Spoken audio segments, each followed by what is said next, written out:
Wafanyabiashara 50 waliokuwa wamepanga kwenye frame za jengo ambalo liliporomoka Kariakoo jijini Dar es Salaam Novemba 16 mwaka 2024 wamefungua kesi katika Mahakama Kuu Division ya Ardhi dhidi ya wamiliki wa jengo hilo wakidai fidia shilingi bilioni 40.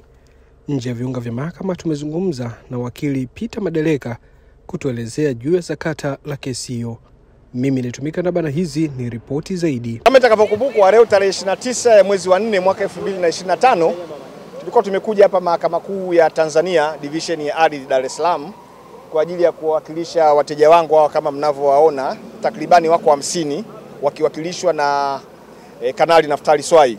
Hawa ni wafanyabiashara wa Kariakoo na walikuwa wanafanya biashara katika jengo ambalo liliporomoka mwishoni mwa mwaka 2024 pale Kariakoo. Sasa wamekuja hapa, tumefungua kesi ya ardhi namba 6075 ya mwaka 2025 ambayo iko mbele ya Mheshimiwa Jaji Mohamed Gwaye. Na msingi wa kuja kwao hapa ni kudai fidia kutokana na hasara ambayo waliipata baada ya jengo lile kuporomoka.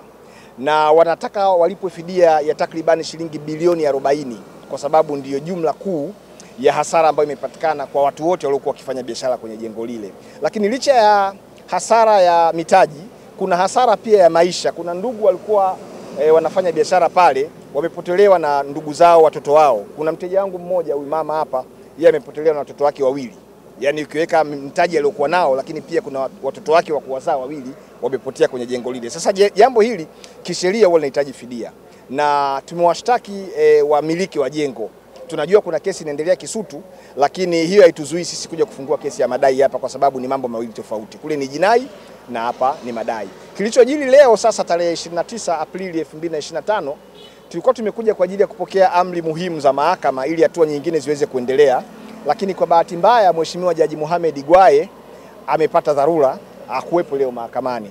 Na kesi imeahirishwa mbele ya Mheshimiwa Naibu Msajili wa Mahakama Kuu, Mheshimiwa Rose Kangwa, na imepangwa tena kuja hapa tarehe 29 ya mwezi wa 5 mwaka 2025 saa 4 asubuhi ili mahakama ije itoe sasa amri mbalimbali kwa ajili ya kuweza kuendelea na shauri hili. Kwa hiyo kwa kifupi hayo ndio yamejiri leo. Asante. Mimi ni mmoja wa pia wahanga ambao tulikuwa kwenye lile jengo. Tupo hapa mahakamani kwa ajili ya kutetea haki zetu. Kwa sababu ya mambo ambayo yamefanyika kwa makusudi kabisa, kwa hao wamiliki wa ile jengo walikuwa nachimbua kule chini, kujenga bila kibali, kupelekea jengo kudondoka. Hivyo ni muhanga katika lile jengo, niliokolewa ndani ya lile jengo ambalo lilikuwa linachimbwa chini na mwenye nyumba kwa maslahi yake bila kutupa notice tuondoke mle. Ni walipa kodi kwake halali, tulikuwa na mitaji mle, tuliwekesha, tunalea familia, tuna wazee ambao tunawalea, ni vikongwe ambao walitakuwa walelewa na serikali. Tulibeba majukumu tulee wazazi wetu, tusomeshe watoto wetu. Lakini kupitia kuporomoka kwa lile jengo tumepoteza kila kitu, hatuna kazi tena. Sisi ni ombaomba mitaani, hatuna msaada, hatuna namna ya kuishi. Na katika hili hatumuonei mtu kunyang'anya haki yake. Imeandikwa kiBiblia kuwa mtu akiharibu kitu cha mwenzie kwa makusudi alipe fidia mara 2. Kwa hiyo tunahitaji fidia, tupewe haki zetu ambazo ni pesa zetu halali ambazo tulitakuwa tuwe nazo mikononi, zimeharibiwa na watu kwa makusudi yao na manufaa yao binafsi.